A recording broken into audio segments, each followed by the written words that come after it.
करेंगे एक psycho killer की जिसने 2 कत्ल किए। डबल मर्डर के बाद एक दिन लाशों के साथ घर में रहा, कपड़े धोए, लाश की बदबू ना आए, टेलकॉम पाउडर भी छिड़का और फिर फरार हो गया। घूमने के लिए गोवा चला गया। जिसने क्रूज में फरारी काटी, यह हत्यारा कह रहा है मैं पागल नहीं हूं।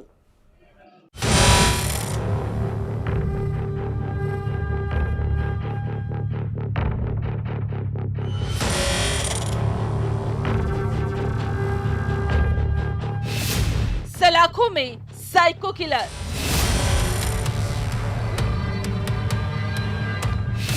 गोवा में ऐश, क्रूज में काटी फरारी। पहले बहन का कत्ल, फिर पिता की हत्या। वो लाश के साथ घर में रहा। 18 दिन बाद हत्यारा हुआ बेनकाब।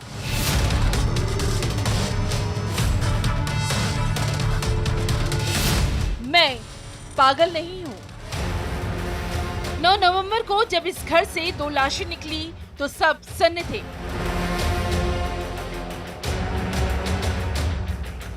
इंदौर की सेक्टरगंज थाना इलाके के नौलखा के इस अपार्टमेंट में 2 दिन तक इस फ्लैट में 2 लाशों का खौफनाक राज दफन था।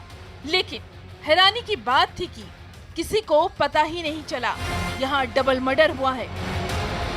रिटायर्ड बैंक अधिकारी कमल किशोर, उनकी बेटी रमा की बेरहमी से हत्या कर दी गई थी। कातिल एक दिन तक घर में मौजूद रहा, जिसने कत्ल के बाद कपड़े धोए, लाश की बदबू न आए, टेलकम पाउडर छिड़का और फिर फरार हो गया। हत्यारा कोई और नहीं बल्कि कमल किशोर का बेटा पुलिंद निकला। ये जो एक दोहरा हत्याकांड थाना संयोगितागंज में हुआ था, इसके बाद ये आरोपी घटना को अंजाम देके यहाँ से वडोदरा चला गया था ट्रेन से, और आरोपी उसके बाद वहाँ से गोवा चला गया था। फिर जैसे ही साक्ष्यों का पता चला कि वो गोवा से संबंधित हैं, तो विगत 3 दिनों से टीम गोवा में वहाँ की स्थानीय पुलिस के साथ मिलकर प्रयासरत थी और बेसिक पुलिसिंग और पुरानी मुखबिरी के आधार पर ही जो टेक्निकल साक्ष्य का केवल गोवा में होना पाया गया था, पर गोवा में इनको इतने बड़े गोवा में ढूंढकर और उस आरोपी को पहचान कर, चिन्हित कर, लोगों से पूछताछ कर उसको वहां से हिरासत में लिया गया। बिल्डिंग में जाते वक्त पुलिस की सीसीटीवी में ये तस्वीर कैद हुई थी। पुलिंद को पिता और बहन की हत्या का कोई अफसोस नहीं, जो एटीएम से रुपए निकालकर ऐश कर रहा था, जिसने बड़ोदरा और गोवा में फरारी काटी। जैसा कि आरोपी से बात करने के बाद पता चला कि आरोपी को यह लगता है कि वह मानसिक रूप से पूर्णतः स्वस्थ है एवं आरोपी को उसके माता पिता के द्वारा और उसकी जो 3 बहनें हैं उसके द्वारा इस कहकर प्रताड़ित किया जा रहा है कि वो पागल है। इसको 4 बार रिहैबिलिटेशन सेंटर भी भेजा गया है। दरअसल पुलिंद अपने घर वालों से ही नफरत करता था।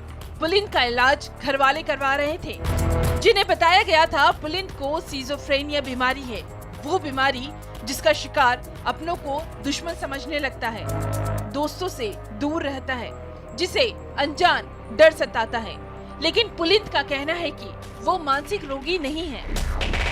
तो आरोपी को ये हमेशा से लगता था कि वो पूर्ण रूप से स्वस्थ है और उनकी बहनें जानबूझकर अपने माता पिता का सहारा लेते हुए प्रॉपर्टी को अपने कब्जे में लेकर उसको शोषण कर रही है। इस वजह से वो प्रताड़ित होकर उसने ये कदम उठाया। इसी नफरत और वारदात वाले दिन दवाई खाने को जब पुलिंद को कहा गया तो पुलिंद के गुस्से का पारा 7वें आसमान पर पहुंच गया और फिर जो हुआ उसने सबको थर्रा कर रख दिया। इंदौर में मिथिलेश गुप्ता के साथ bureau report, news 18, Madhya Pradesh, Chhattisgarh. 2 अधजली लाश, कार और किलर, यही वो मिस्ट्री है जिसका राज पुलिस वाले खंगाल रहे हैं। रात के अंधेरे में कोई कार से आया जिसने पैरावट में आग लगाई। उस पैरावट की आग में 2 लाशें जल रही थी। ये लाश एक महिला और बच्चे की थी। आखिर कार वाला वो किलर कौन है? ये लाश किसकी थी? रिपोर्ट देखिए।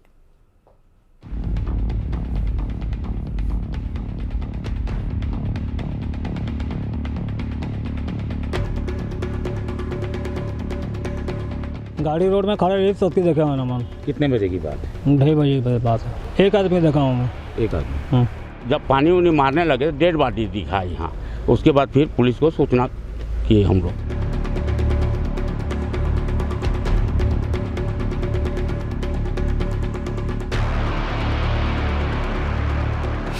नेशनल हाईवे 49 की खौफनाक मिस्ट्री।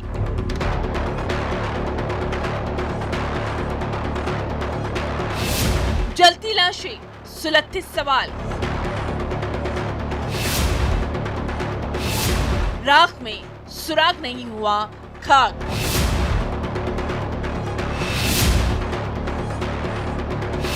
महिला और बच्चे की अधजली लाश की मिस्ट्री।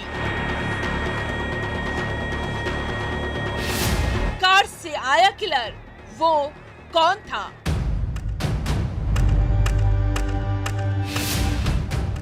ये जलती चिता सवाल भी है, सुराग भी, और किसी की हैवानियत की गवाह भी। रायगढ़ से करीब 18 किलोमीटर दूर नेतनागर गांव। लोग उस वक्त सन्न रह गए जब रात के करीब 2 से 3 बजे के बीच पैरा को जलते हुए देखा। आखिर आग किसने लगाई थी? नेशनल हाईवे 49 से चंद कदम की दूरी पर ये आग लगी थी। जिस आग में एक खौफनाक राज दफन था। आग में 2 लाशें जल रही थी। आखिर किसकी चिता सजाई गई थी? ये लाश पुलिस की माने तो महिला और एक बच्चे की है।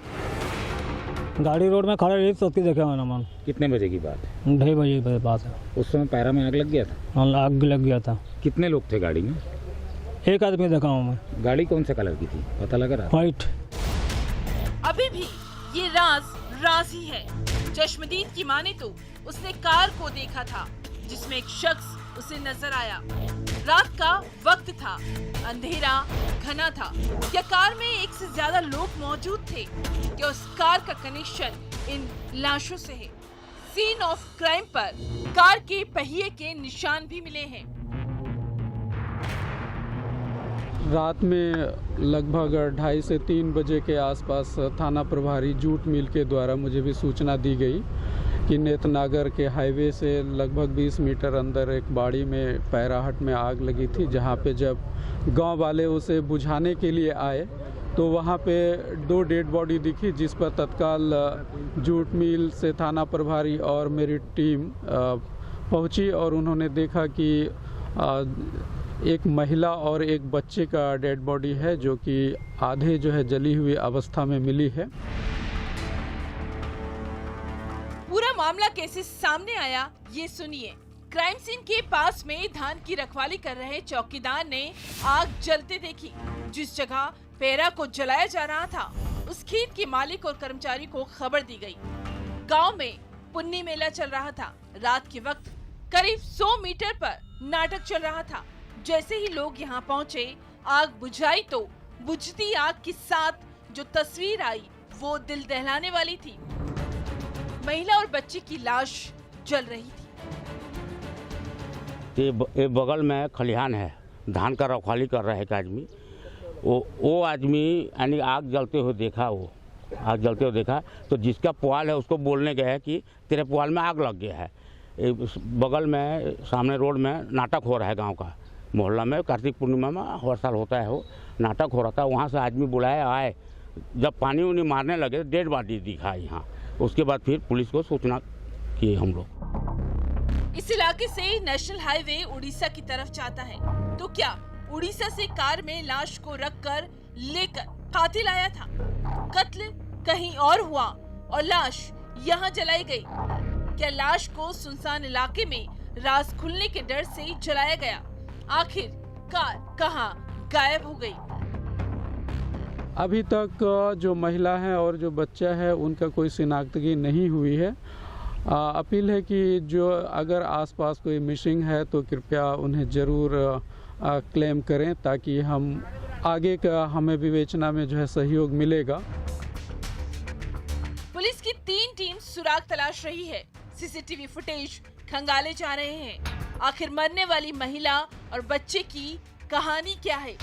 कार वाला वो किलर कौन था।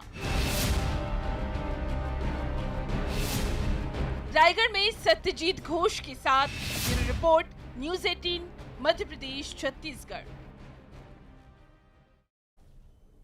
खबर जबलपुर से आ रही है, जहां चाकूबाजी के 3 आरोपी को गिरफ्तार कर लिया गया है। सिविक सेंटर में चाकूबाजी करने वाले 3 आरोपियों को गिरफ्तार कर लिया गया है। एक आरोपी अभी भी फरार है। मुख्य आरोपी सुजल सोनकर, अमन तिवारी और आदित्य झा को गिरफ्तार किया गया। सुजल सोनकर का भाई चीनू सोनकर की तलाश में पुलिस जुटी है। चाकूबाजी की वारदात में लक्कड़गंज निवासी मुशाहिद की मौत हो गई थी, जिसका वीडियो भी काफी वायरल हुआ था। पवन पटेल संवाददाता साथ जुड़ गए हैं। पवन, हालांकि आपने जानकारी इससे पहले दी थी कि आरोपियों की पहचान हो गई है, गिरफ्तारी की ओर पुलिस आगे बढ़ रही थी। बड़ी बात और बड़ा अपडेट ये कि गिरफ्तारी हो चुकी है, लेकिन अभी भी कितने लोग लापता हैं? जी, फिलहाल जो है अभी एक आरोपी और बताया जा रहा है, जिसकी गिरफ्तारी के लिए पुलिस की टीमें पूरे शहर में नाकाबंदी कर रही हैं, तलाश में जुटी हुई है। और ये 3 मुख्य आरोपी जो हैं, सुजल सोनकर, अमन तिवारी और आदित्य झा, इन्होंने अपने एक और साथी चीनू के साथ मिलकर और मुशाहिद पर चाकू से हमला किया था। सरेराह ये घटना हुई थी, जिसके वीडियो सोशल मीडिया में वायरल हुए और पुलिस की जो है इसमें आलोचना भी लगातार हो रही है कि इस तरह की घटनाएं कहीं न कहीं कानून व्यवस्था को लेकर सवाल खड़े करती है। फिलहाल 3 आरोपी गिरफ्तार हो गए हैं, एक की तलाश जारी है, लेकिन अभी भी कारण स्पष्ट नहीं है कि ऐसी क्या दुश्मनी थी जिसकी वजह से चाकू से बीच सड़क पर हमला किया जाता है और मौत के घाट एक युवक को उतार दिया जाता है। तो पुलिस इसकी अभी भी जांच में जुटी हुई है। बहुत शुक्रिया पवन, जानकारी साझा करने के लिए।